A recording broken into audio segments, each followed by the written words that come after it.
یہ کہانی ہے ایک سرد، خاموش اور برف سے ڈھکے ہوئے جنگل کی، جہاں ہر طرف سفیدی کی چادر بچھی تھی اور ٹھنڈی ہوائیں درختوں کے پتوں سے ٹکرا کر سائیں سائیں کی آواز پیدا کر رہی تھیں۔ اس سال سردی کچھ زیادہ ہی سخت تھی۔ ہر پرندہ اور ہر جانور اپنے اپنے لیے لکڑیاں، دانے اور محفوظ ٹھکانہ تلاش کرنے میں مصروف تھا۔ اسی جنگل کے ایک گھنے ساگوان کے درخت پر کجریر اپنے دونوں ننھے بچوں چنکو اور پنکو کے ساتھ ایک چھوٹے سے مگر محبت بھرے گھونسلے میں رہتی تھی۔ ایک شام کجری نے کھڑکی سے باہر جھانکا تو آسمان سیاہ بادلوں سے ڈھکا ہوا تھا۔ سورج کی روشنی کہیں گم ہو چکی تھی۔ فضا میں عجیب سی خاموشی تھی جو آنے والے طوفان کا اشارہ دے رہی تھی۔ کجری نے آہ بھری، لگتا ہے آج شدید برف باری ہوگی۔ اگر ابھی کھانے کا انتظام نہ کیا تو ہم سب کو بھوکا رہنا پڑے گا۔ چنکو نے معصومیت سے کہا، ماما مجھے بہت بھوک لگی ہے، کیا آپ ہمارے لیے میٹھے پھل لائیں گی؟ کجری نے مسکرا کر بچوں کو سینے سے لگا لیا۔ ہاں میرے پیارے بچوں، میں جلدی واپس آؤں گی، تم دونوں دروازہ بند کر کے آرام سے سو جانا۔ بچے ماں کی آغوش میں سکون پا کر سو گئے۔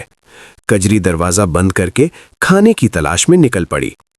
ادھر جنگل کے دوسرے کنارے پر ایک لالچی چیل کلہاڑی اٹھائے قیمتی لکڑی کی تلاش میں منڈلا رہا تھا۔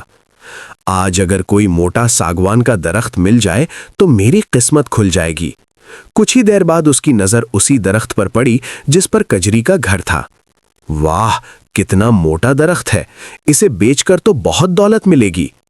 چیل نے ذرا بھی نہ سوچا کہ اس درخت پر کسی کا گھر بھی ہو سکتا ہے۔ وہ کلہاڑی چلانے لگا۔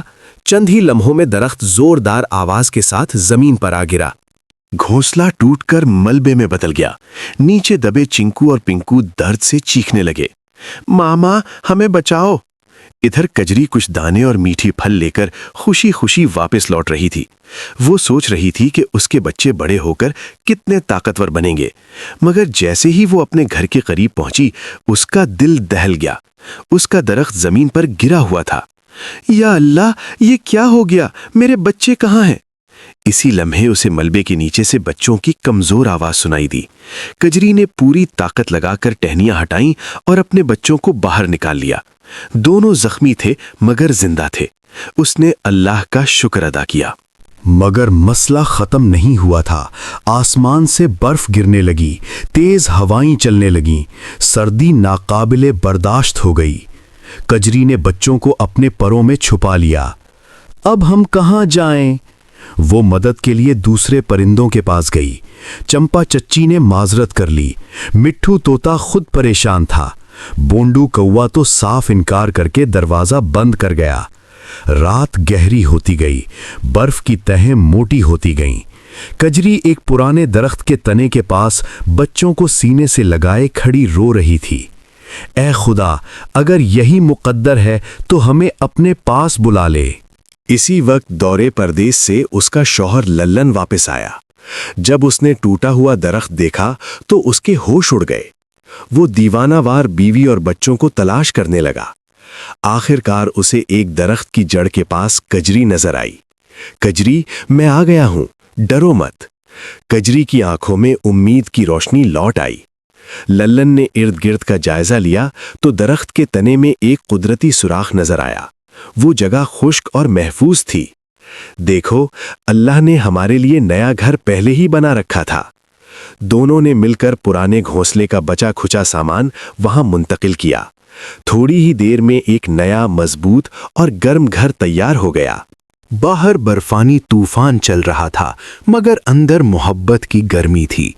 چنکو خوشی سے بولا، مما یہ گھر تو پہلے سے بھی اچھا ہے۔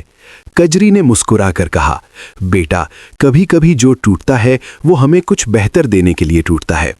وقت گزرتا گیا، موسم بدلا، بہار آئی، درختوں پر نئی کونپلیں پھوٹیں۔ کجری اور للن نے مل کر نیا گھونسلہ اور مضبوط بنایا۔ اس بار انہوں نے سیکھ لیا تھا کہ صرف محنت نہیں بلکہ اتحاد اور ہمت بھی ضروری ہیں۔ ایک دن وہی چیل دوبارہ اس علاقے میں آیا۔ اس نے دیکھا کہ کجری کا خاندان پہلے سے زیادہ مضبوط اور خوشحال ہے۔ اسے اپنی غلطی کا احساس ہوا۔ اس نے پہلی بار کسی کا گھر توڑنے پر شرمندگی محسوس کی۔ وہ خاموشی سے واپس چلا گیا۔ کجری نے بچوں کو سکھایا